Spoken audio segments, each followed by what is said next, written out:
All right, I hit live. Fuck it. Got all our new viewers to love on us. Whew. Um, did you watch any of the Fury fight while we wait for a couple minutes? I watched the highlights this morning. I didn't catch any of the fight live. I know you sometimes buy them and whatnot, and I had no interest in. I don't know. I've heard so many different opinions that I kind of want to find a way to watch a replay because so many people are like, "Oh, Fury really did win." Francis only had the knockdown. MMA fighters don't know how to outpoint boxers, and Ngannou really lost that fight. And then I've seen others going, "You're crazy if you think Tyson actually won that fight." And I'm like, "There's so many." It is so divided. Nobody's like, "This was a good decision." Yeah, well, that makes me really like the same thing. I want to go back and watch either a really long highlight reel or the entire fight because I've heard both as well, and obviously you see the knockdown from Francis, and it wasn't even with his strong hand; it was with his left hand. Yeah. So you're like, okay, how does this go? So I if I find a way to either watch it or watch a really long highlight, I'll send it to you. Yeah, because I'm like, I don't know. I don't care about boxing that much, but I don't know. And Tyson Fury might be the greatest of this generation of boxers, and seeing Ngannou be able to make that transition and actually be, no matter what, successful. Because even just taking a split decision against Tyson Fury, you're successful. That's one of the greatest boxers in the world. And his first ever professional boxing match, he goes to a split with him. It was good to see for Ngannou because I am tired of all these MMA fighters stepping in against people like Logan and Jake Paul and then getting their ass knocked out. So, or doing what Dylan Dennis and Jake Paul decided to do. Not Jake Paul. Nate Diaz tried to do and go for takedowns and get themselves DQ'd. Yeah, it's like Dennis didn't even throw a punch. It's like, bruh, what are you doing? I think they said it was 128 to 12 in strikes in that fight. he just wanted to pay. I don't know. He just wanted his pay. But Jake and Nate Diaz agreed to do an MMA fight for PFL. So we'll actually get to see if Jake Paul can fight in the in MMA now. Yeah. But I don't know. Like you said right before we went live, all the teams in the NHL finally have losses. The Knights have one. The Bruins have one. I think Colorado has one. I think they picked up 2 this week, but I wasn't sure if they picked up a second. No, they're 6-0-1 now. Okay, yeah, and we're 6-0-1 or 7-0-1 because ours was an overtime shootout loss. But, yeah, so just to quickly touch back on the Fury and Ngannou fight. One of the articles on ESPN is Fury and Ngannou was just a cash grab to everyone except for Ngannou. Yeah, he cared.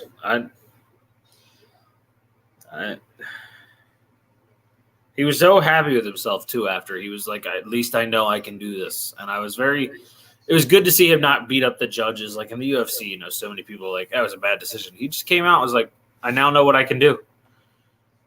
Even Canelo goes, what? On Twitter. If it's coming from Canelo. Interesting. It's a very interesting opinion. Yeah. Because obviously he's one of the better boxers of his generation in his time. Wait. Yeah. Even like the Paul brothers both said it. Pereira said it. Aljamain Sterling. You get into. I know a lot of the UFC guys were on Ngannou's side. Like Nate Diaz goes, those judges had money in their pocket because there's no way Ngannou lost that fight. And I was like, but you're Nate Diaz, so I don't know what to trust out of your mouth. Right. But no, I don't know. I'm very intrigued to watch it because it's all everyone's going to talk about for a couple days unless something crazy happens in the NFL today, which with some of the games, there's a good possibility of that. Yeah, there's only a couple actual good games today, in my opinion. Yeah. What I do on Saturday to make myself just get flowing a little bit is I like go in and I look at our notebook and I pick my picks that I feel comfortable with without waiting for the injury reports today. And normally I only can get like 2 extras in. But this week I have 1, 2, 3, 4, 5, 6 games already picked for myself today because I just don't. I don't have any doubts no matter who's hurt. Yeah, you're like, doesn't matter. Especially Monday Night Football. Raiders, Lions. I was like, yeah, that's got to be like an 8-point line. But all right, it is 11:42, and I know around 12:15ish we start getting fantasy questions, so I guess we should roll with the picks early. Let me pull up the lines here. All right, the first one I have written down is Eagles Commanders. This is actually oddly enough not one of the ones I picked ahead of time. Quick update for before we actually jump into football. College football we'll talk about a little bit more in depth as we do every Monday. But no real upsets last night. But that being said, Utah got smashed by Oregon. Yeah. Which was really disappointing. USC survived California. I mean, it was a back and forth game. There was one point where California was up 14 points with 10 minutes left in the game. And I was like, oh, this is over. And then USC drove 14 points up on the board in 4 minutes. And then Cal's quarterback threw a pick, and then USC scored immediately after that. And I was like, oh, well, Cal's down 7. And then when they go they get the touchdown. And I guess, being a 14-point dog, why not take a shot? Because it was like 58 seconds left. They had all 3 timeouts, down 1 with an extra point to come. And they go for 2 to take the win. And they miss the 2 against USC. And then they get 3 timeouts. So they stop USC. And then they fail on the attempt to try and get down the field with like 35 seconds left and no timeouts. But I got to give Cal credit for not taking granted, with 3 timeouts, I don't know why you wouldn't take the tie at least and then call your 3 timeouts on defense and then try and score the game-winning field goal, but still be tied and have a chance for overtime. I thought that was a little dumb, but I got to give them credit for at least going for 2 to try and take the win. That's fun. But I don't think there was any actual upsets yesterday. Yeah. Oklahoma got beat by Kansas. Oh, Oklahoma State. That's right. No, Oklahoma. Oklahoma, yep. Number 6, got beat by Kansas. Yeah, sorry. Oregon State and North Carolina both lost. That's right. Oregon State lost to Arizona, I think. Yeah, who's not that bad this year, 5-3. They're all right, but still a bad loss for Oregon State. They're going to crumble down the ranks. And then North Carolina losing to Georgia Tech probably got themselves unranked because that puts them with their second loss, and they're second to an unranked team. So they're probably going to fall out of that rankings. But and then Washington barely beat Stanford. Granted, Fenix looked phenomenal, but good for that. But I thought it was interesting that Stanford actually almost won that game. Stanford almost beat USC too. They're a tough team to put out. Yeah, they're a tough out, right? Like they're not as bad as people think they are. Yeah, but all right, to football. First one I said. Before we get into football too, just to cover something else, did you see the hockey news that happened last night with the tragedy? News? Adam Johnson, who used to play in the NHL for the Penguins, plays in the English top league now. Okay, overseas. England had a top league, to be honest. He got his jugular cut, and he ended up dying. Holy crap! Yep. Yeah, that's sad. They obviously stopped the game, got him off the ice, got him to the hospital, and he ended up passing away anyways. That's sad. Yeah, brutal. But that's one of the most significant injuries you can get, right? In hockey, yeah. I mean, it's like what that Bruins rookie had happen when that skate hit him right here. Mm-hmm. He goes, if that was like a half a foot lower, I could have been dead. Mm-hmm. He goes, that hit my mind immediately. But no, he took that skate right there. Skated off, got stitches, came back. 67, they stopped counting, and then he came back and he missed 5 whole minutes and came back. Yeah. Damn, I didn't hear that. That's sad. And then, rest in peace to Chandler Bing, Mr. Matthew Perry. Yeah, that was strange too to hear, but obviously he had his own demons. Yeah, we don't know. Like they said, there was no drugs or anything found on the entire premises. They're doing an autopsy. Obviously, some people are like, why can't we know right away? Autopsies take time, bro. Yeah, and it's kind of.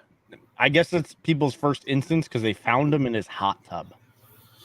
Yeah, they found him drowned in his hot tub. I saw one medical professional said with all the issues he had from his drug addiction problems, because he's been he's been clean for a little bit, and he's been clean for a little bit. According to his cast members and stuff, he's been doing better. So somebody said he could have just had like a health related issue due to all the things that he's gone through. I mean, he was like 54, so with all that type of use, I mean, your heart at that point could just be shot. Yeah, they said he could have had a health related issue and just fell it and just slid down into the water because he was limp and drowned. Yeah, like maybe he passed out or had like a cardiac event, and then because of that, you know what I mean? Like, there's so many things that could happen in that instance. Yeah, it was sad. I could not believe it. I had to double. I literally Googled then. I Googled his name and saw it, and then I legit went to like CNN to see if it popped up, and it did. And I was like, Jesus. Well, because with those stars, you have like the fake ones, right? You have all these fake ones where it's like, oh, somebody died. Then you go check. Yeah, Owen Wilson's been dead twice, according to all the hoaxes on Owen Wilson. Morgan Freeman. Someone, quote unquote, Jaleel White died at some point, according to the hoaxes, and I was like. No one kills Steve Urkel. I know. But no, that was really sad. But anyway, all right, to the more positive things called football. The Commanders Eagles 7-point line in favor of the Eagles on the road. I mean, I think that's fairly accurate. I think obviously the Eagles doing what they did. What was it last week? They played Miami? Was it Miami last week? Yeah, and just out physicaled them the whole game. Yeah. So and let's be realistic. AJ Brown is unstoppable right now. What is that? Five games in a row for 125 or more? Yeah, and Ben St. Juste is the only is going to be the guy on him, and he's going to get thrashed. Yeah, he's going to get cooked. So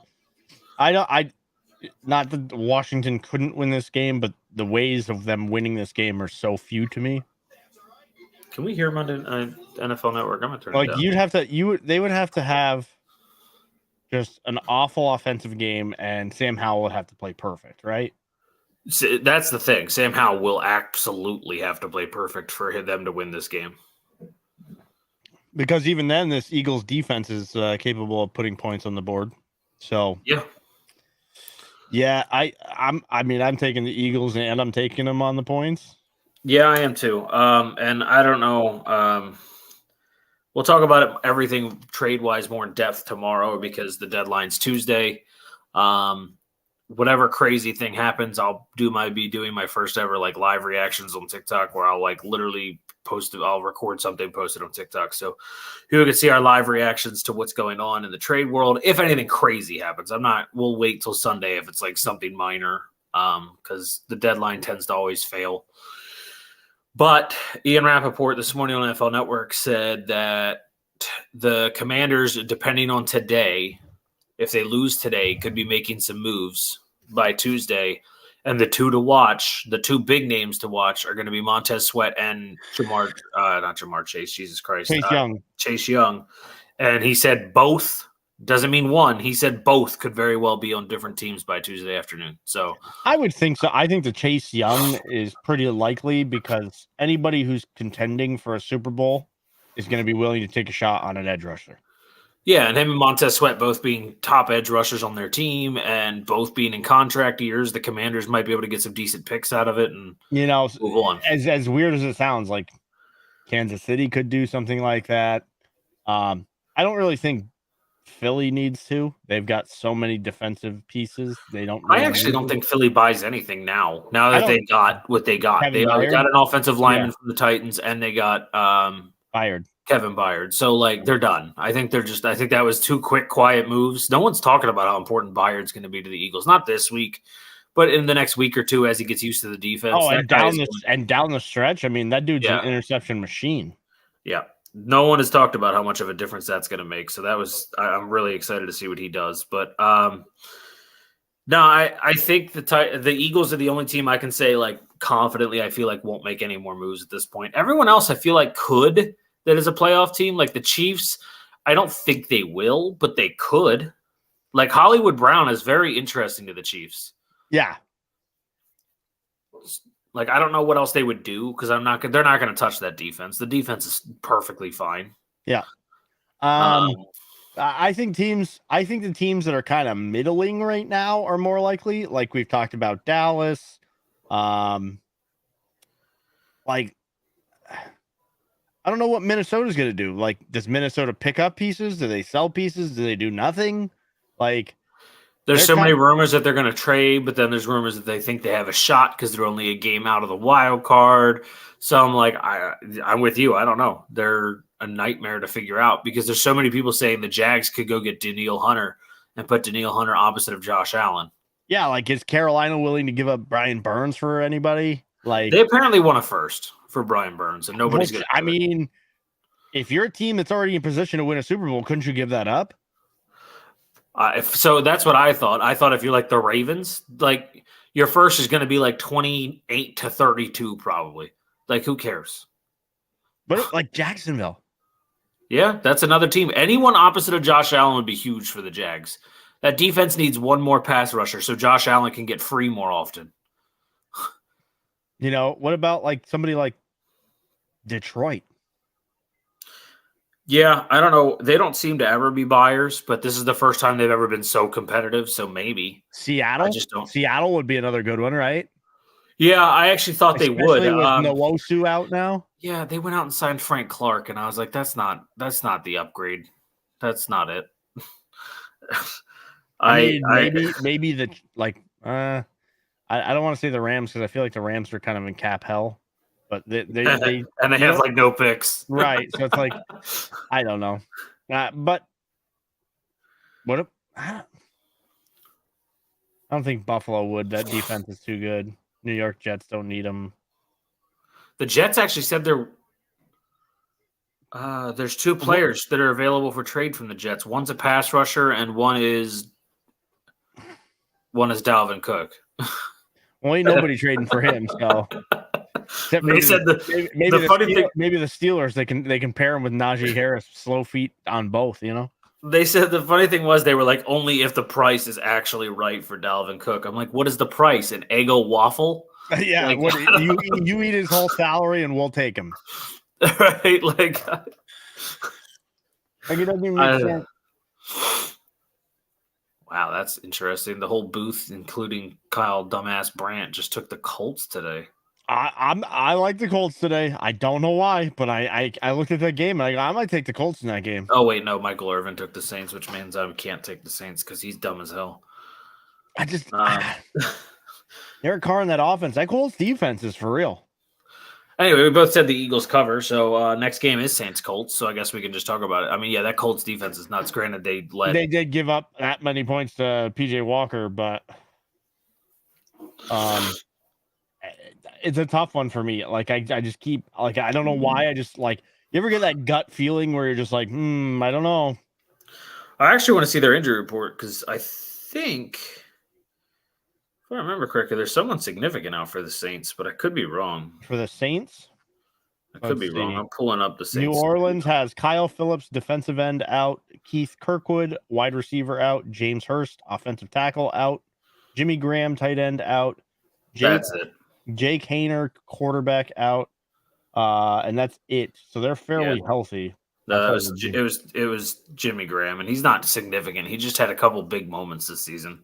Indianapolis is missing Amir Speed, cornerback, Braden Smith, offensive tackle, Isaiah Land, linebacker, Eric Johnson, the second defensive tackle, Kylan Granson, tight end, Ike Botger, guard, out, Juju Brents, cornerback, out, Jelani Woods is getting closer to returning to practice as of the 25th. Richardson underwent successful surgery Tuesday to address a grade 3 AC joint sprain in his right shoulder. Colts owner Jim Irsay announced via his personal Twitter account. And that's it for the Colts. Right now, I was just looking at the pick'em. It is in favor of the Saints. Let me get back there here real quick. The spread is 54.6, Indy 45.0. I have a 2-point spread for the Saints. Okay. All right, 2-point spread in favor of the Saints on the road.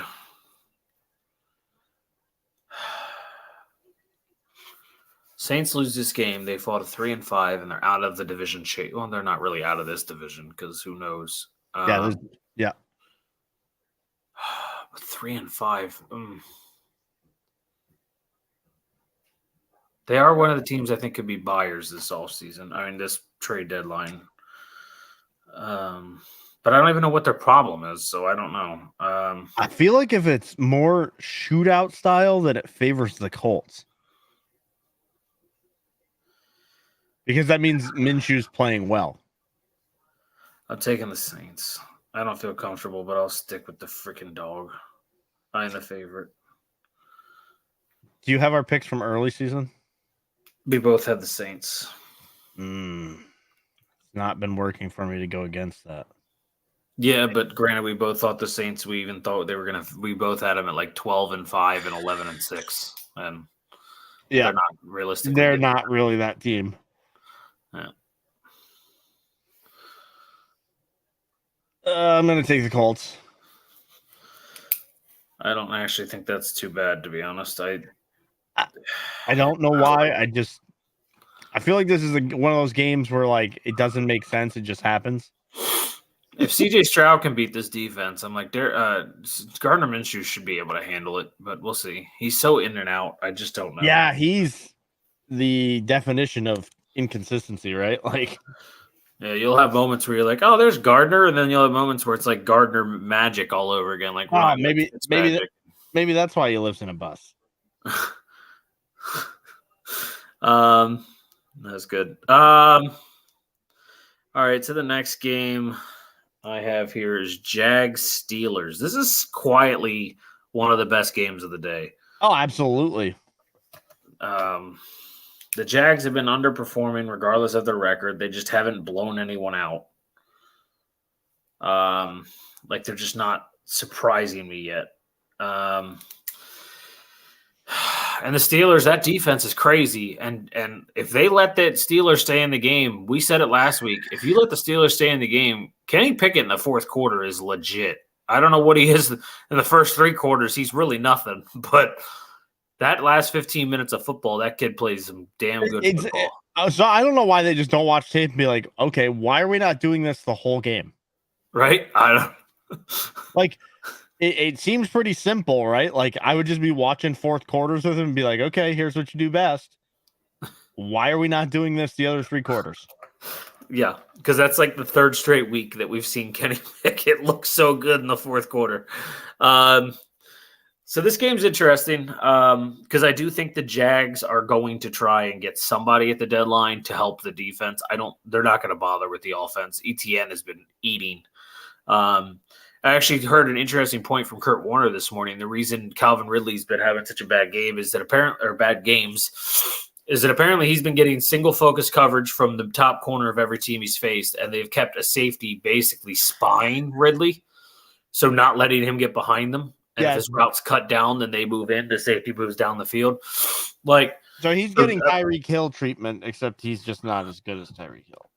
And Kurt Warner goes, that's why ETN is eating, because their focus defensively has been to stop Calvin Ridley, and that's why ETN has been so good. And he goes, that might shift here in the next week, because he was talking about how bad the Steelers' run defense has been, and it has been their biggest weakness. They're 28th against the run. Like, they're terrible against the run, so they might have to focus ETN. So Ridley might have a decent game. Who knows? I'm not trusting it. I'm not suggesting anybody play him in fantasy football. Yeah, no, because especially since there's no teams on bye. So unless you literally have an injury-riddled lineup, there should be no reason to, after what we've seen the past honestly, few years. I at this point, I'd play Christian Kirk over him. Yeah, I would too. I'm playing Romeo Doubs over him, and I have zero faith in the Packers, but I just don't. I have my options are Ridley, Romeo Doubs, Tutu Atwell, and Tank Dell, and I'm like, Like Tank Dell's such boom or bust that I'm like, I want to do it, but at the same time, I don't want to do it. But yeah, it's a tough spot to be in with that team. But I feel like this is the point where we might see Jacksonville actually put up a really good game. yeah, I'm taking the Jags to cover the spread. I am too. Like they last year through the first 8, they were pretty rough, and then down the stretch, they were one of the best teams in the NFL. Yeah, yep, yeah. I'm taking them to cover the spread here. I just think that what you just said, they were so good last year at the end of the last half of the season, and yeah, I don't know. Maybe I'm crazy, but this magic of Mike Tomlin has to eventually get figured out, right? Like, the guy can do it with.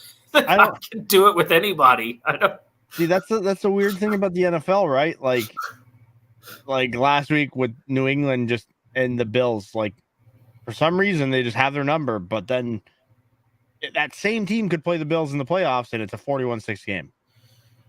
Yeah. And that's what's great about the NFL is week to week, you really don't know. You're making just your best assessments of each team at that point. So here, I think the pedigree goes to Jacksonville on offense, and their defense isn't that bad, but I think Pittsburgh probably edges them out with just the people they have. Did you see that post I sent you about TJ Watt and LT? Yep. And I was like, oh, wow, that's pretty good company to be with. That's so weird. Now that I actually see his face, I see now who Adam Johnson is. Sorry, ESPN just posted it. Mm-hmm. Man. Yeah. And he wasn't that old. No. 94. 29? He was born in 94, so he was 29. Damn. Yeah, that's that crazy shit that happens. I mean, that's a tough one. The I don't want to say anything bad because obviously they did everything they could to save his life, but that's a tough injury to fucking. You're losing so much blood so fast. Yeah, it's just incredible. So, it's one of like the real dangers of hockey. It's why they actually made like when you're a kid, they make you wear the protectors. Yeah. But yeah, anyways, back to the football. Yeah, I have a feeling this could be a very good week for Jacksonville to finally hit that breakout point that everybody's been expecting.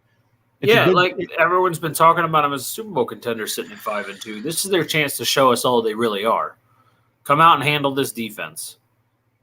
Well, and I think what everybody's been seeing, and it's like you said, it's kind of been quiet, is Trevor Lawrence hasn't really been asked to do too much because ETN can he doesn't need more than 50 yards to be damaging to a game because he's going to have 2 20-yard runs for touchdowns. And that's what you're seeing is they're not going to throw the ball when they have Travis Etienne who can just kind of meatball his way to the fucking end zone. Yeah. So I think people and especially like I have Trevor Lawrence in one of the fantasy leagues, our fantasy league. Mm-hmm. And week to week, he's kind of just been middling because, well, what else do you need him to do? Just hand the ball to ETN and let it happen. I mean, if you need Will Levis this week, he's on my bench. Mr. Mayo. I had to. All right, the next game we got here is Jets-Giants. Jets a 3-point favorite on the road, kind of, not really. I don't know if this actually has a thing. Like, I don't know if they give 3 points for being the home team in this game. Who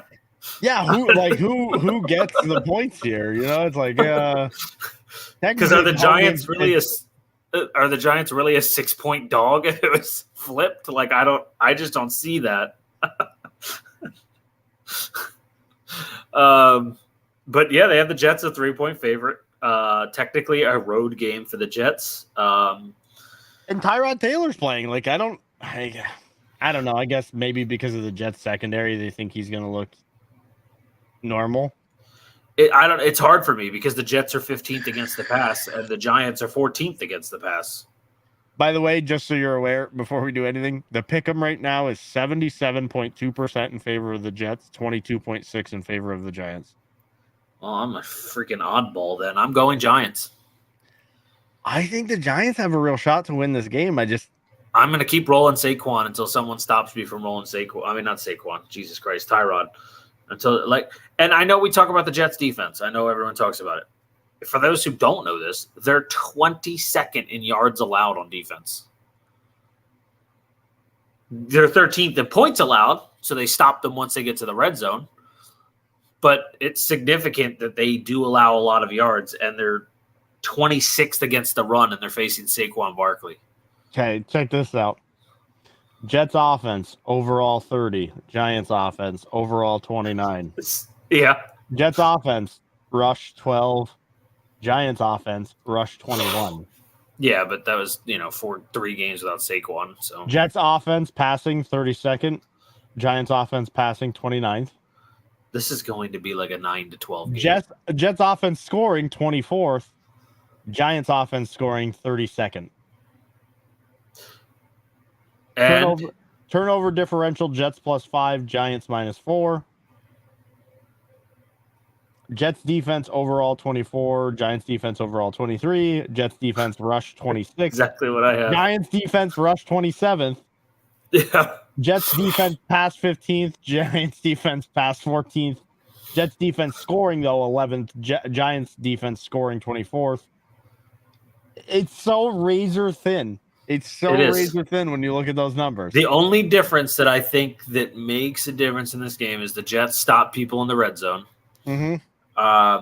But then on the offensive side, the Jets are dead last in the NFL on offense at converting third down.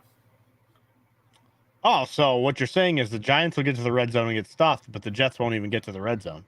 25% is all they convert third down clips. All right, here's what we got to look at real fast. What we got to look at: who's got the better kicker? Oh, I actually don't know. I don't know who either kicker is. Wait, Greg Zuerlein's the Jets kicker. I know that. Yeah. Greg the Leg is somehow still in the league. Graham Gano is the Giants kicker. So two old veterans. Zuerlein and Gano. That's a tough one. I'm going to take the Jets here. Probably what I should have done. I probably should have pulled out a coin, flipped it, and been like, all right, whatever it lands on, it lands on. I don't know. I'll take the Giants just because I would continuously take Tyrod. That's my reason. I think some people to watch today are probably Okereke for the Giants. Yeah. Obviously, Zach Wilson for the Jets. Which Zach Wilson do you get? Do you get the guy who looked as good as he did against Kansas City? Or do you get typical Zach Wilson, who's like... The Giants' defense the last couple of weeks has been stingy as hell, so... Yeah, so... The Bills and the Commanders struggled against this defense the last 2 weeks. So, we'll see. This will be interesting. If Josh Allen can struggle against these guys, Zach Wilson certainly can. Right? Hell, if Sam Howell can struggle... Maybe Donna shows up. One of the few games I had written down. Texans Panthers. I don't even know what the line is. I'm not hesitating on this one. Texans 100%. 3.5 point favorite. 3.5 point favorite on the road, and I'm taking them to cover that. For sure. I do the same thing. Now this is one where I say for sure, and then they lose the game, but you could see like the one rookie game we'll see out of CJ Stroud be this. Yeah, game. The one bad game he has is against that. He's the 2 pick against the 1 pick. Yeah. And like Adam Thielen has 240 yards and 2 touchdowns. Right. But no, I'm taking Texans. I felt very confident in this all week, and I'm not going to like doubt myself here. Yeah, just Texans. I think they're just overall the better roster, and I do think the Panthers are either going to have to. So the big thing is everybody's like, oh, Carolina wants to buy a receiver. With what? You gave up so much to get that pick. You don't need to buy right now. The best thing you could do if you want a receiver is to trade Burns. Yeah, I agree. Because then you're at least looking at a fairly high-end receiver at that point. Gesicki or Henry? Who would you take in a score if you had to pick someone to score today for the Patriots? If someone's going to score today, Gesicki or Henry? Who do they play? the Dolphins in Miami. Gesicki because it's against Miami. Good call. Okay. I would say just for that fact, like they might try to get him involved. Yeah. You know? Yeah, I like it. It's kind of a weird thing, but like a lot of times guys, when they play against teams they played for, kind of have a day. Or at least are part of the plan to have a day. Yeah, and you guys need to have a day if you want to have a shot against this team. Listen, if Matt can go 25 of 30 for 289 again, I'm happy with that. Even if they lose. Brilliant last week. Dude, unbelievable. Like how like that kind of like the thing with Kenny Pickett in the fourth quarter. It's like, okay, we're just gonna watch tape of last week. This is what we're gonna do from now on. Okay, let's not throw the ball to the other team for 6 points once a game. Did you hear what Aaron Rodgers was saying?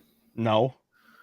Aaron Rodgers was talking about how inaccurate everybody always is about everything, like, and how much everyone overreacts.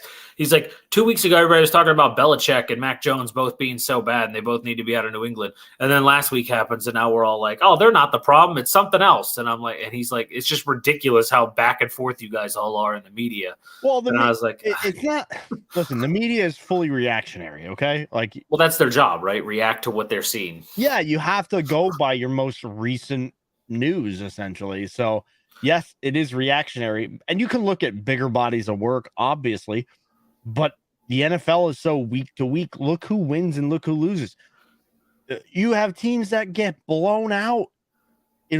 Kirk Cousins looked perfect last week against San Francisco.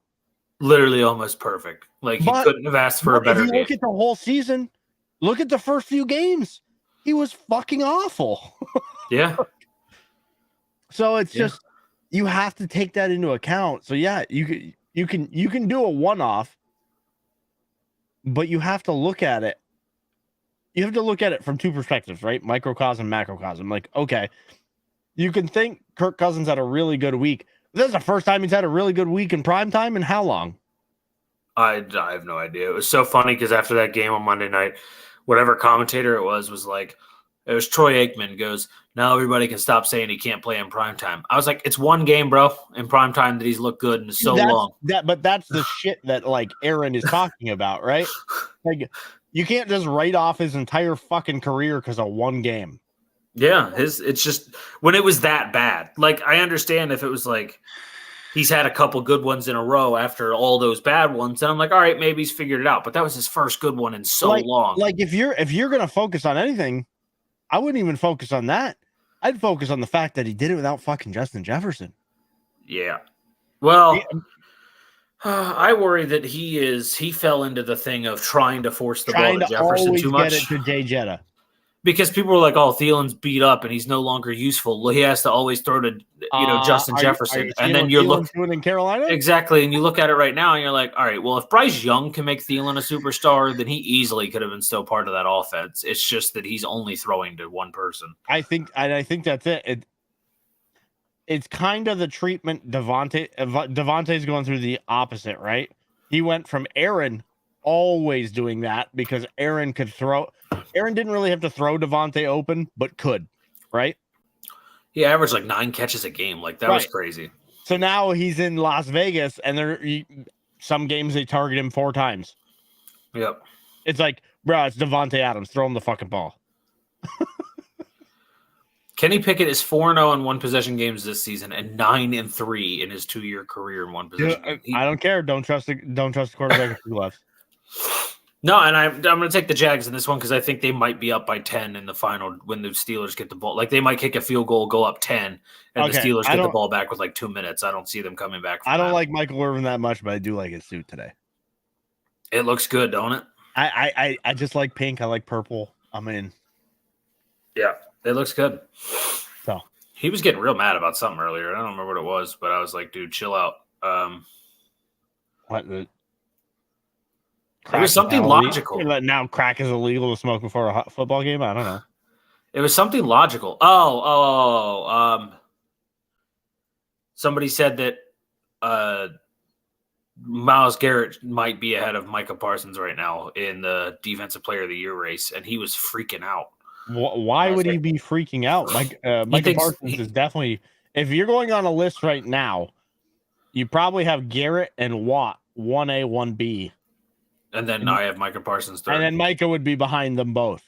Yeah, I have him third. I 100% agree with those two being the top two. I think right now, if I had to give an edge, it might be to Watt currently. Yeah, I think Watt does it more consistently, which I think is important. Myles Garrett has those big flash games. Monster week last week. Yeah, he has those big flash games, and then he kind of goes quiet, and then another really big flash game, and his stats even out at the end of the season to be impressive. But he has some real quiet games in his career. He's like boomer bust week to week, right? As to where Watt seems more consistent week to week. Yeah, Watt is unbelievable. The graphic I sent you, what was it? 7 interceptions and 60 plus sacks. Yeah. Only people to do that. What was it? 6 seasons, 7 seasons? Yeah. He is 7. Him 7. And LT. Yep. And Rich Eisen. Mooch said Rich Eisen and Kurt Warner were in their diapers when LT was playing. And Rich Eisen was like, I was at Michigan State, but I guess. Eisen is one of the best voices in like football media. In my opinion. And I just love him because he doesn't get on a side. He just tells you what he feels. It just straight up just tells you what he thinks. Well, the only side he picks is the Jets, right? And that's like his team. Yeah, I mean, he's been a loyal Jets fan his whole career. Right. Most of his career, they've been terrible. You've been a loyal Jets fan your whole career. Obviously, you've been let down enough that you're not going to change that now. So, yeah, I mean, I just think he's like him and Pat McAfee, right? They kind of just don't give a shit. Like, they're not playing for anybody's hand. Yeah. They can do what they want. They can literally say what they want, do what they want, because nobody's going to write them off for saying the wrong thing. Yeah. No, they're too big to do that. Like, you can't go without talking to those guys now. Yeah. It's like Dan Patrick. You can't, if Colin Cowherd invites you on, so you're going on a show. Unless you're Aaron Rodgers or Baker Mayfield. They both refuse to go on his show. I got to give it to Baker for going on there, though. Yeah, finally. The one time he did it, yeah. I was so proud of him. And sparring with Cowherd about some stuff. You know what I mean? Yeah. Like, that. Listen, if a guy talks trash about you for fucking years, and then you finally were like, you know what? I've had enough. Like, let's fucking do this. Yeah. Go on national television with millions of viewers. I mean, he gets not just the viewers on TV, but his radio show that he broadcasts live, which is the same show that you see on TV. Yeah. Like, he has a massive audience. So for you to be willing to, like, go out there as the number 1 overall pick with really, you don't have to prove anything to Colin Cowherd. Do what you want to do. And he went on there and did it. And I will always give Baker credit because, like, Aaron will never go on that show. Aaron is different. I think it helps Aaron in a sense to stay away from these guys and kind of spar with them from a distance, right? Yeah, like, trash talk while he's on Pat's right. show. Like it kind of helps push him up in that sense. Yeah. Hi. Good too. Our next game is your game, Patriots Dolphins. I'm gonna stick with my winning theory here. I mean, I'm not even. I don't think this one's gonna go as well or swimmingly as the Bills game did, but I'm gonna take Miami in the points here. This is my new theory going forward. It's probably gonna fail me this week, but it's 1 for 1 so far, and yeah, I'm taking the Dolphins. If this was in New England, I would actually think about it a little bit with what we saw last week out of New England, but they can't play in Miami, so I just don't. Yeah, that makes it worse, right? Like, just again, you have to look at it from the macro perspective here. How bad does New England play when they go to Miami? It's fucking. It's like, honestly, what I think is just the whole team for the longest time. They're at the strip club till like 4:00 in the morning the night before the fucking game. Like, something has to be going on that we don't know. Yeah, with Robert Kraft. So they're at a Taiwanese fucking massage parlor till 4 in the morning, is what you're saying. Because even at the height of the Brady dynasty, they couldn't fucking win in Miami. No, Brady, Gronk, and even when they had Aaron Hernandez, they still were 0-2 in Miami. Gronk fucking missed that tackle by about 4 yards in the Miami Miracle, right? Like, what is going on? Now, mind you, I understand like the sideline temperature difference or something. It's like 15 fucking degrees. Yeah, like they keep the Dolphin side cool. And... Yeah, they built that stadium perfectly. Like, yeah, but no, I'm going Dolphins just because of the way that Patriots I'll give you the pick them. I'm sure it's fucking so far in their favor, it's not even funny. But yeah, I wish this had that, but it does not. Let's see. Yeah, Dolphins 80.5%. Pats 19.3%. What was the spread on your end? 8.5. Yeah, no, 8. Just a flat 8. Yeah, it's a flat 8 here too. Yeah, so I'm taking Miami and the cover. And Miami gets Jalen Ramsey back today, which is a month. It is 6 weeks earlier than he was expected. These injuries, what these guys are doing to recover, is impressive. I'm going to let you guys in on a little secret. It's called steroids. Right. They're getting some steroids that they haven't tested for. Hey, it's pretty simple how this goes. Steroids. No, I just okay. Like they get Jalen Ramsey back. Who's he covering? The number one wide receiver for the Patriots, who, by the way, in fantasy football is 82nd in points. Their 2 is 87th, and their 3 is 103. So I had this conversation with another Patriots fan at work who was like, "They're not that bad." I'm like, "Bro, they have no weapons." And he's like, "Oh, they're okay. Kendrick Bourne's a 1." I'm like, in what fucking world is Kendrick Bourne a 1? Kendrick Bourne a 1. I literally pulled up the stats. I'm like, bro, he's 82. That means he's almost a 3 as a 1. I go, the next guy is a 3, and the next guy's a 4. So they got 3s and 4s at wide receiver. I was just like, dude, how fucking delusional are you? Kendrick Bourne a 1. Like, in what world does Kendrick Bourne go to any team that actually has weapons and he's the number 1? Zero teams around the league. Exactly. I was like, I guess the Hangover. Like, I'm like, what? Even in Arizona, he's a 3. Yeah. They got Marquise Brown. Behind Marquise Brown and Michael Wilson, he's the 3. All right, that's hilarious. But yeah, Falcons Titans is our next one here. I don't know. I gotta actually check. This is tough because obviously the Titans are shopping, not shopping. They're shopping everybody. So the funny thing is, earlier in the week they said Derrick Henry could be available for the right trade. They have received 3 different calls about Derrick Henry in the past 2 days, and Ian Rappaport said after their past 3 calls, they'll continue to listen, but he is probably not going to move because they're far off in their value for him. At this point, he's on the last year of his contract. You're falling out of the league. If you can get a 3rd for him, get a 3rd for him. Like, just get whatever. I know they want a 1st. Otherwise, he's probably going somewhere else anyways. Yeah, 100%. He's going to go somewhere next year, and they want a 1st for him. Somebody's going to be willing to pay him. Like I said, here's the crazy thing about Derrick Henry. Derrick Henry's made $42 million in his career. Ryan Tannehill's last contract was $140 million. Yeah, that's stupid.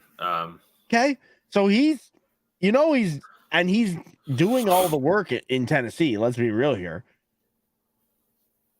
And he's not shown a bad decline yet. So I think people, unlike Dalvin Cook, I don't think he's going to bounce around and wait. I think he'll be someone that's a hot. The worst thing that could happen, right, is that he hasn't shown that decline. As soon as he goes somewhere else and signs some contract for like a couple of years, $20 million a year, he has this huge decline, and they're just like, fuck running backs again. Yeah, that would destroy the running back value entirely. Just because he's been the most consistent. Yeah, it all hangs because he's the biggest. I mean, him and Chubb are both free agents at the end of I think Chubb is. He might be the one that's not. No, it's him and Eckler. And like if they both show nothing, Eckler's not going to get that kind of money. Just he's too small. He's too small. No, he'll get like a 4-year, $24 million deal, $6 million a year. Like the difference is that when you have like Eckler, the person you would compare him to is probably somebody like McCaffrey, right? Yeah, but he can't run between the tackles like McCaffrey can still run between the tackles. even with his injury history McCaffrey's injury history was what hindered him. Eckler's too small to run between the tackles, and he doesn't have that breakaway speed. So he's a pass catching back who's really good at that, but that's all he is. So he's not going to get that kind of money. Yeah, no shot. But Falcons, Titans. So I just looked at the injury report. I'm not going to go through them all because we got to, keep rolling since there's no buys this week. But so Ryan Tannehill is officially out. That was the question all week long. And Mike Vrabel said he'll use Malik Willis and Will Levis, but Will Levis will get the majority of the snaps. I don't know what that means because majority could be 51-49, and that's still majority. So I have no idea what to expect out of this Titans offense. 69-31, giggity. I don't know. I'm gonna go Falcons. I'm gonna go Falcons. I just trust them more. I don't feel comfortable because I can never feel comfortable with Arthur Smith and his mysteries. For all we know, Bijan and Kyle Pitts could both not play today, and you would have no idea. Right. I don't know. This is so hard to pick. It's hard for me not knowing the Tennessee quarterback situation, enough. Desmond Ridder might not be the greatest, but at least it's Desmond Ridder, right? Uh-huh. And so, you take Derrick Henry and you go, okay, Bijan. Yeah, I mean, both defenses are similar. Yeah, the matchup I'm really excited about, Grady Jarrett versus Derrick Henry and Bijan versus Jefferson. Maybe that's why Tennessee traded Byard. They were like, we don't need him next week. We'll trade him. They got literally a pack of Eggo waffles for it, but yes, they. I just want to know how Philadelphia keeps fleecing the Titans. Does the Titans owe them a bunch of money or something? They're like, all right, we'll give you Byard. I have no idea because I'm gonna take Atlanta here. I don't feel comfortable with it at all for some reason. Yeah, I'm right there with you. Do not feel comfortable. It's a 2.5 point. I'll say they win by a field goal, but yeah, I could see this one coming down to a last second field goal for sure. Either way. Well, I don't know who Tennessee's kicker is, but I 100% trust Younghoe Koo. So if it's the Falcons going for a game winner, I'll take that all day. Yeah, Younghoe Koo is pretty. No, I'm not going to say lights out because that'll just jinx him. So, miss 3 field goals in the game. Every time I say something's a sure thing this season, it's nope, wrong. That's last week when I said you guys were a sure thing, and then that's what I said. I go. The Bills win 41-6, cover the 9.5. Sure thing. Yeah. It's no. I felt that was right. Then they were but I could feel it in my plums. But all right, so yeah, we'll take Falcons. Move on to the last 1:00 game, if I'm doing this math correctly. But I'm gonna have to double check your work. We missed a couple 1:00 games because of you. No, I'm using your side this time since I didn't pre-fill out your side because I can't. I'm just using your side now. Packers Vikings is the next one, and I'm taking the Vikings. It's a 1-point line in favor of the Vikings in Lambeau, and I'm taking the Vikings to win by 12. And I just want to let you know this is not the last 1:00 game, so I don't have the time slotted down here, so I have no idea. Okay. Packers Vikings. Let's see. Pick'em is 58% in favor of the Vikings, 41.6% in favor of the Packers. Minnesota, a 1-point favorite on the road. It'll be a tough game because it is in Green Bay. It's 38 degrees. There is a chance of rain. So, freezing rain? Possibly at 38 degrees for sure. If it becomes a run-it-out game, I would trust Aaron Jones. No, actually, there is right now. Currently, it says there's no rain during the game. It would be mostly cloudy with a chance of flurries at 5 p.m. The fuck's the other 1:00 game? Why? Oh, it's in Dallas. I thought this was in LA. That's yeah, that one. Well, because they said it was right. NFL Network, when they were talking about the game earlier this morning, said it's right across the street, and they're in LA. So I thought that they must have messed up. I don't know. They must have met the team that plays right across the street. But anyway, Packers Vikings. I'm going Vikings to smash the Packers. The Vikings defense has been hungry lately, and Jordan Love has loved feeding defenses. So I feel like that's the difference, right? Like Jordan Love's just not like you called it. I was trying to hold out a little bit longer on that and be like, okay, maybe he's just had a bad couple games. He's not it. He is not it. Matt LaFleur claims it's his fault. Like he's making bad play calls, and I was like, no. Okay. What are you trying to do? Save your job by not saving your job? Like, fuck off.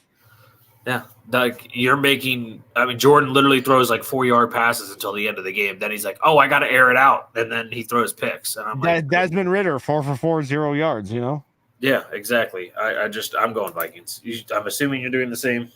I am too. Like just seeing what they did to the 49ers defense. Now again, Kirk Cousins. This is non-prime time. Maybe we just saw a light switch flip, and now Kirk Cousins in 1:00 games will be trash. Now, if the Vikings lose this game, they will sell by Tuesday. Probably. I think they're sellers. I think Danielle Hunter for sure. See what makes me question this game is Madison. 100%. And they thought Cam Akers was going to be a difference behind him, and he's done jack shit. So I don't. You can't have a 2 and a 3 as your 1 and your 2. You need a 1.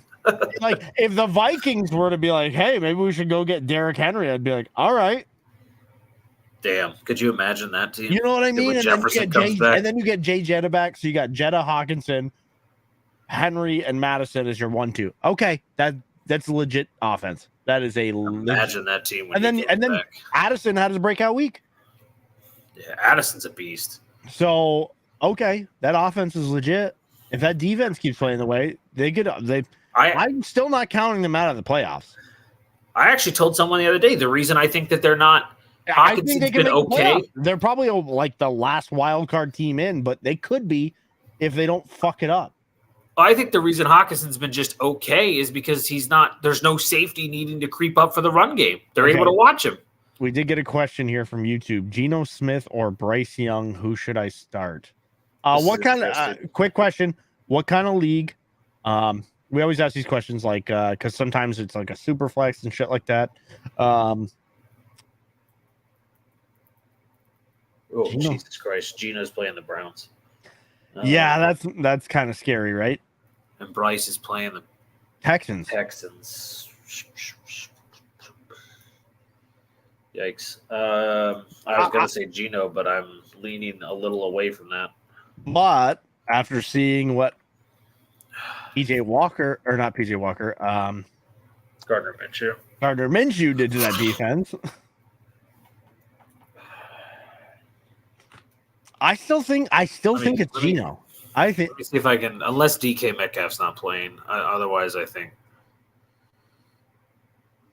it's Geno. It's probably, for me, it's probably like 70-30, maybe 75-25 in favor. DK has no injury designation. I'll go Geno. Yeah. It's tough, but I'll go Geno. I'd take Geno against his defense just because Bryce Young has been. He had a good game last time, but the Texans, after a bye, are going to be – they're getting better every week, and the bye's only going to help them. And I'm going to go with Geno. It's tight, but I like Geno more than Bryce because Bryce only has Adam Thielen to throw to, really. Geno's got Lockett, Metcalf, Jake Bobo, Jackson Smith, the 65 tight ends the Seahawks run out there. Kenneth Walker is going to have to be focused by the Cleveland defense. Yeah. So, yeah, I'd take Geno here as well. Like I'd lock that in myself. Again, he could have a bad game here. I mean, you're still talking about one of the best defenses in the NFL. Yeah, there's that. It is somewhat risky because of the Browns' defense, but I think Geno is the more consistent answer. Especially since I think the Texans, and personally, I think the Texans are going to come out hungry and dominate this game. And it isn't DeMeco Ryans' defense. I don't know what these people are watching. Cynthia Freeland has the Vikings only winning by 2. When I watched this Green Bay, like against the Raiders, was all I needed to see. They couldn't handle the Raiders' defense. I 16 points against the Raiders defense. Like, I don't know. As a Packers fan, I just don't see it. I just can't see it. Anyway, Cowboys pad, Rams. Cowboys. Not your favorite Cowboys at home. Well, what do you have as the spread? 6.5 is what it says on. I did it by DraftKings this time. Yeah. No, we always have. That's why I ask what you have as a spread so I can see what I have on ESPN. It's in Dallas, so that it's on the fast track for Dallas. So I think I'm going to take Dallas with their defense here. Yeah, I have to. I'm kind of skeptical on the points. I have Dallas as a 7-point favorite on ESPN. Pick'em is 68.7% in favor of Dallas, 31.1% in favor of the Rams. I mean, the one thing I can see that could happen well for the Rams here is that their pass game is like very short, quick passes, and when you have Nakua and Kupp, that could dice you up. I'll be honest, I'm taking the Cowboys, but I do not have them covering 7 points. Yeah, I think this might be like a 3 to 5 point game, maybe. That's what I have. I have a 4-point game here. I'm going to take Dallas just based on the fact that they're at home and their defense plays much better at home. Much better at home.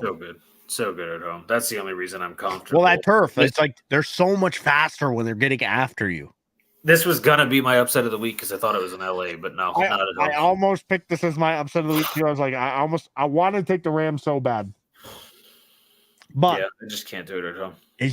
It's tough because Dallas, their defense is entirely different when they're at home. Yep. I had Micah Parsons and Aaron Donald, so Micah's going to be all over that matchup in his mind because he's been paying attention to the media so much. So yeah.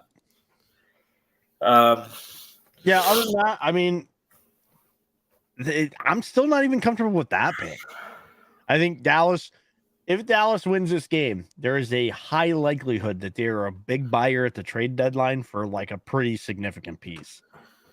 People keep saying running back, but I know it's possible, but I honestly think they need to go get a true middle linebacker to put out behind Micah Parsons in that pass rush. They don't have a pure, true, like, this guy is a number one linebacker. And you can get that from some of these teams that are about to be too far out of the playoffs. The Titans, you might be able to get what's his name from the Titans because they're going to sell. What about like a Josie Jewell from the Denver Broncos?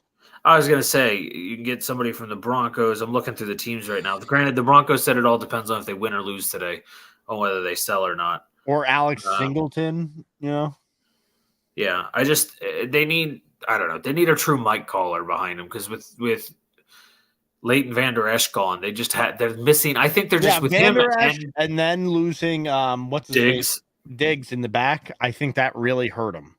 Yeah, because we see what they are on the road, and then they're at home. They're a different thing, but they can't rely on just home games. So, we need to see them step. Because they're probably not going to have a home game in the playoffs. Yeah, right now they would be a wild card because they're not going to beat the Eagles, I don't think, in division. No, so it's almost like, okay, we have to look at what we are on the road versus at home. Yeah. All right. What is it? It's already 12:40. We still got a little bit here, so let's take this one over real quick. I'll be right back. All right. Well, this is the game we were just kind of asked about, so I'll do my best. Browns Seahawks in Seattle. I'm not so sure how I feel about this game for either team because people could say, oh, the Browns offense has been okay and they're going to be okay, but I have issues with the distractions that they have at quarterback because their quarterback, $240 million on someone like Deshaun Watson, and I feel like Deshaun Watson is causing so many sideline problems, locker room problems. I don't think he's worth what they're paying him, obviously. I didn't think it was worth that before all this, but now it's even worse in my eyes. I just don't I don't see why the Browns are so invested in it. They can't do anything now, though. They're stuck. It was $240 million guaranteed. You're stuck with it, so you just got to ride it. But at this point, PJ Walker needs to be the guy. Just let it be a lesson to Deshaun. But the Browns defense, I do think, bounces back a little bit this week. It's hard to against the Seahawks offense, but I think they, a 230-yard game out of Geno, not 300 something, I think is what they're hoping for. And slow down Kenneth Walker. I don't think anyone can really stop him anymore. He's become a freaking beast. But I think Seattle wins this game. I have them taking this game at home. Continue the chase in the NFC West now that the Niners have dropped 2. Continue that chase down and hope you can get the top of the division. But Cleveland, I do think, is a tough out. I could see them sneak the last wild card spot. I do think that's very possible. But it's weird to say that their quarterback problem is going to be their biggest problem all season. Yeah, I thought that was crazy that I heard somebody was like, well, if they lose this week and Deshaun is injured, they're like, are they looking for a trade partner? I'm like, who the fuck is going to make a trade for that? And no one. Not a soul in the world wants that guy. Not unless you're just willing to sink your franchise for the next 4 years. Like, yeah. I was like, who thought that was a good talking point? Like, who signed off on that? That is somebody that wants a franchise that wants Arch Manning should go get Deshaun Watson, because in 4 years you'll be in that spot. Yeah, basically. I think points are a super premium in this game. I'm going to go Seattle here. They are a 4-point favorite. They're at home. I'm not even sure if they cover the 4. I'm going to have them, for me, I'm going to have them covered just because I think their defense will handle PJ Walker a little better than we've seen some teams handle it, because those two corners are just freaks. And you're covering Amari Cooper. Okay. I'll take him to win by 6. Yeah. I mean, even Jerome Ford is questionable right now. I just Googled him because he was the biggest question I had this week. The reports are that they will measure his workload today by how he feels in workouts this morning. Or not this morning, since they're a 4:00 game this afternoon. I think the one thing that I question about Seattle is they give up 260 yards passing a game. Yes, they do. So I'm going to take Seattle and win, but by 3. Okay. I just thought about this, and I'm sticking with my pick. I think the Packers lose by a significant amount, but I just thought about this. Do you think they used Jair on Addison like they did with Jefferson last year? I mean, after the last game, I would. After what he did last time, especially. After what Addison just did. I'd be like, yep, same exact game plan. Because I don't know if Addison could handle Jair if Jefferson couldn't. So, I don't know. That would be interesting to see that game. Now, that game I think would be closer if that's actually the game plan by Joe Barry. I think that would make it an interesting game, because we saw Kirk have a meltdown when he couldn't get the ball to Jefferson last year.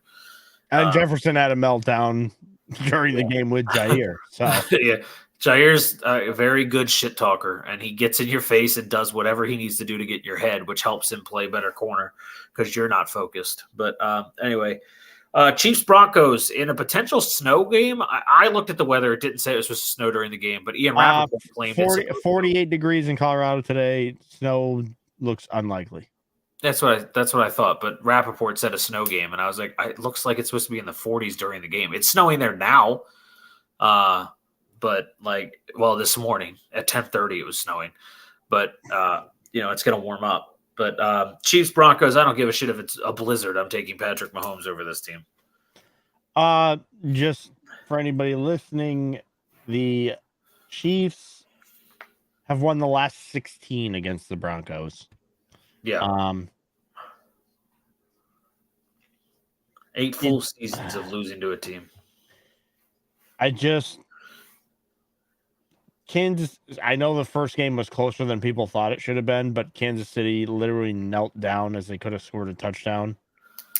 And it would have been a 14-point game. There was no chance in that first game where Denver had possession of the ball where they could have even tied the game. And I just see that continuing. I'm going Kansas City to cover here. Yeah, I am too. I feel like Kansas City's like, okay, they played us well last time. We're going to make a statement here. Yeah, I actually think they're going to dominate. I think Mecole Hardman now has another week in the offense because the offense, people go, oh, it's the same offense. It's not. Eric Bieniemy's gone. It's a little different now. It's not significantly different, but it's slightly different. And I really think Hardman being there is going to open up. I almost said Juju, Michael Valdez-Scantling. I think that's Marquez. I think that's going to open up him. I think it's going to open up Hardman, and it's going to make Kelce even more unbelievable. Which, by the way, Kelce averages 79.9 yards a game against the Denver Broncos. The real question is Taylor going to be there? Because when she's there, he averages another 20 per game. So, yeah. I think the biggest piece missing for Kansas City is Nick Bolton. Yeah, he's out for a while, isn't he? 4 weeks? Yeah, it was I don't know if it was a broken wrist, but it was a wrist injury. And they put him on IR as of yesterday. I'm checking if Taylor Swift's going to be there just for the hell of it. According to 9 Denver News, Taylor Swift expected to skip the Denver Broncos Chiefs game. All right, so what's the over-under on Kelce yards? Actually, you know what? I'm curious. What does DraftKings have him projected today? Because if she's there, he's been like Micah Parsons said it. He goes, it's funny because you wouldn't think a guy like Kelce could be affected by it, but he goes, when you're a player, he goes, if you got a baddie out in the stands that's there to watch you, he goes, you do it just a little bit harder, a little bit better. Yeah, and he goes, Kelce's already a stud. He goes, that's why his numbers just go from this to this when she's there. And as of right now, as of this week, his baddie's now a billionaire. Yeah. And he bought that new house for privacy. Yeah. He knows what he's doing. Travis Kelce receiving yards right now on DraftKings is a 77.5. Oh, I would take you over there. But, again, because if she was there, then it's a definite. Well, he averages 79 a game against the Broncos anyway. Right, so. That's what I mean. So it's like, fuck it, take the over. All right, Bengals Niners in San Jose. I think this might be the best game of the day. I am so excited to see what Cincinnati has been doing. Right before the bye, they got hot again. They look good defensively. They've been real good. Big news out of this game. Brock Purdy is going to play. He cleared the concussion protocol and he is starting the game. Man, did you see the hit? Like, actually going back and watching the play, I was like, oh yeah, he definitely got a concussion on that play. And then they showed his stats after that play, and he was terrible after that play. Yeah. So, this is tough. This is a 4-point line in favor of the home team, so 1-point gain. I'm going to take this. And I'm going to take this as my upset of the week, and I'm taking the Cincinnati Bengals to go into Santa Clara and win a game against a team they lost 2 Super Bowls to, and I'm going to say they come back and win this game here. You know, I've been debating this all day because I saw what Kirk Cousins did to this fucking defense, and I'm like, I also saw how good Cincinnati's defense has been lately, and NFL Network's picking this game right now, and only Kyle Brandt took the Bengals. I mean, I'm going to stick with San Francisco just because I don't know. I feel like they got to bounce at some point. I'd agree. I agree. They've got to turn it back around. I think if you're going to bounce and you're going to show that like you're an actual Super Bowl contender, which I still think they are, like I think you can have 4 or 5 losses during the year. It doesn't matter what teams they are because you can throw a stinker one week. You can do this. You lose. I do think it's harder losing 3 in a row, but I think that this doesn't. Losing to the Bengals is not a bad thing.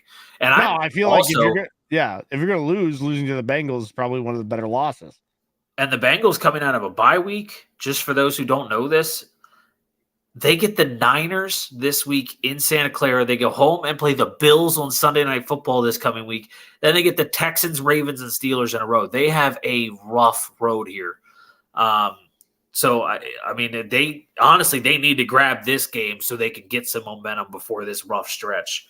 But this is going to be – I agree with you. I think this is the game of the week. I really wish they could have flexed games early in the season because this is the one I want flexed.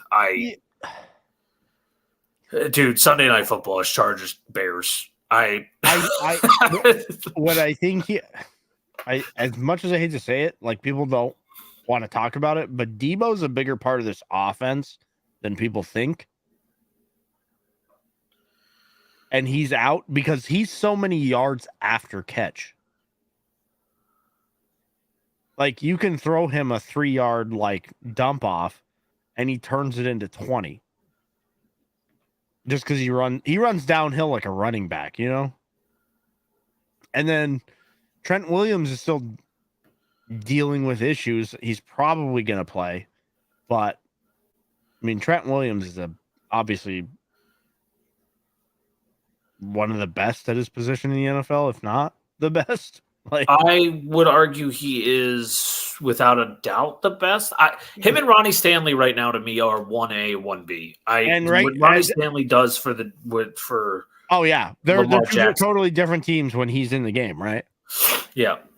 And right now, Trent Williams, questionable, isn't expected to play. That means Hubbard? Is that who it is? I don't remember who their leading pass rusher is for the Bengals. They have a good one. Trey Hendrickson. He's going to have a good day. And that's from Diana Rossini. He's going to have a good day. I like Trey Hendrickson too. I like the Bengals defense a lot. Which you got me into because a couple weeks ago I was like, I don't know, this might not be their year. And then they had 2 consecutive weeks where they were just lights out while the offense was still sputtering. And I was like, oh, okay. Trying to think here because of that. No Trent Williams.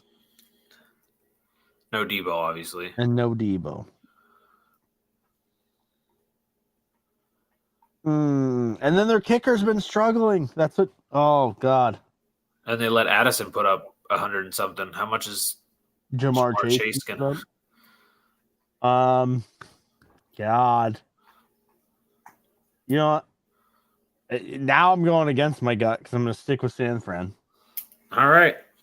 Let's move on to the last game before primetime, and this is the stinker of the week. Ravens-Cardinals. This is my lock of the week. I'm taking the Ravens. Oh, yeah. This is the lock of the week for sure. I mean, this is if the Ravens lose this game, it's an indictment on them.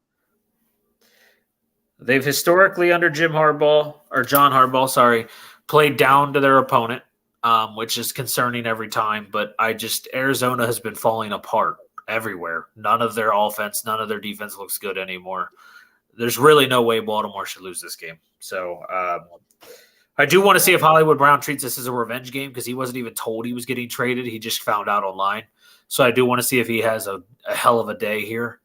But no, I think the Ravens win this game, and I know you do too. All right, Sunday Night Football. I'm sorry.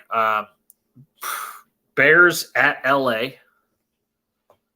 All right, here it comes. Taysom Bagnet is the starting quarterback.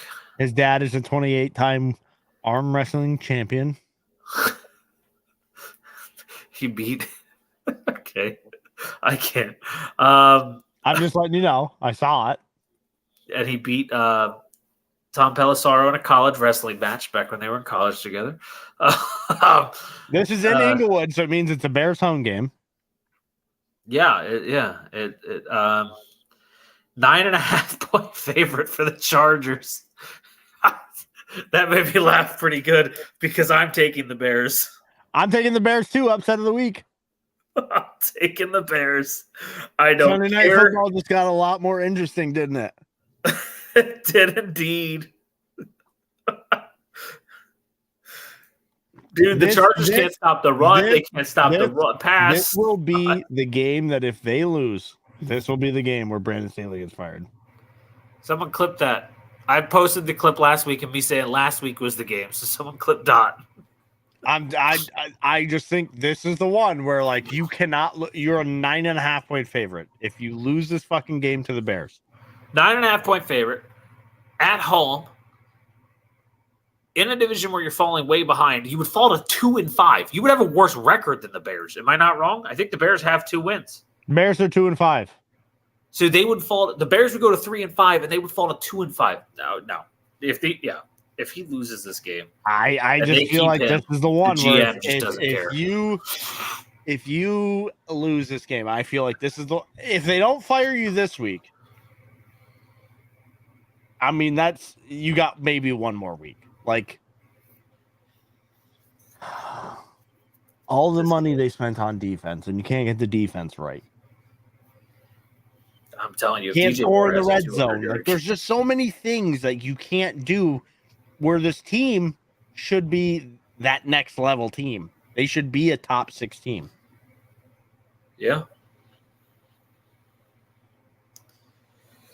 All right, last game. Monday Night Football. Again, another really easy one in my opinion. Raiders, Lions. I'm taking the Lions. I this is the other one where I was like, do I take the Raiders here just because? But no, I'm the Lions threw a stinker against the Ravens, but the Ravens are definitely a Super Bowl contender. I think the Lions bounce back. I think they show us again what they really are. I think the thing hurting the Lions right now is the David Montgomery still out. Yeah, I think they'll be a little slower this week, but I don't think they have a chance to lose it. Like, I do think they're too good to lose to the Raiders, but I do think they will have a little bit of a sputter on offense that people aren't expecting. I think Max Crosby is good enough to still cause problems, right? Yeah, I 100% agree with that one. So you'll never hear me say Max Crosby can't do it. With how bad the Raiders are, I feel like it's like if a team called and wanted to give you a fucking king's ransom for that guy, you might do it. Raider Nation would hate you. Raider Nation would fucking hate you. But, I mean, to a degree, it's a good move, in my opinion, because they showed that when they traded Khalil Mack, everyone was like, oh, it's so bad. But what did they do? They got Max Crosby, they got Hunter Renfrow, and they got I forget who the other one was. But, Hunter Renfrow's on the block now, too. I actually think he's going to get traded.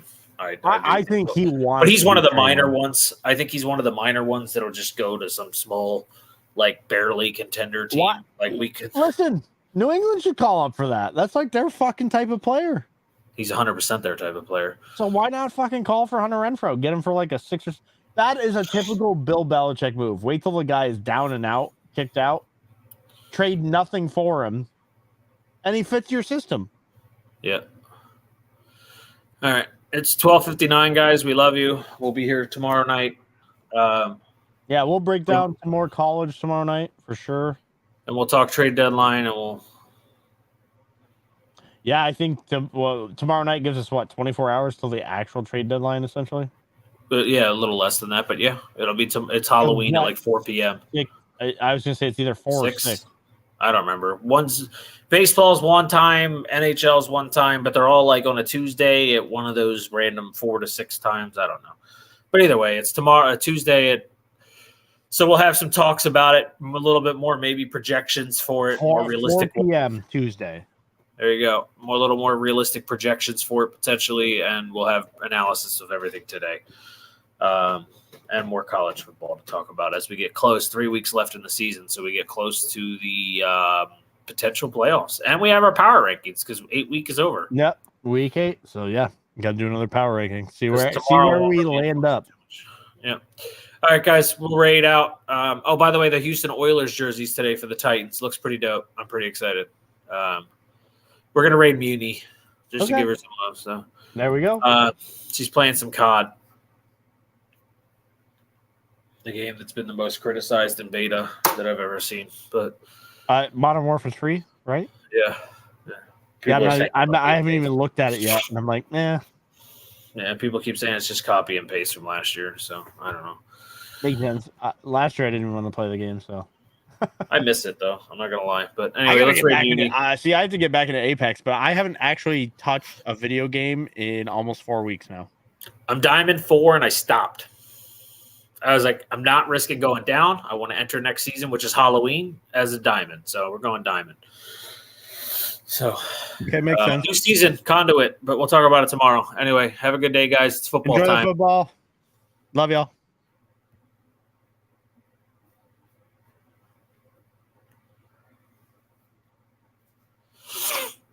All right. Oh, and the NBA's back. Yeah.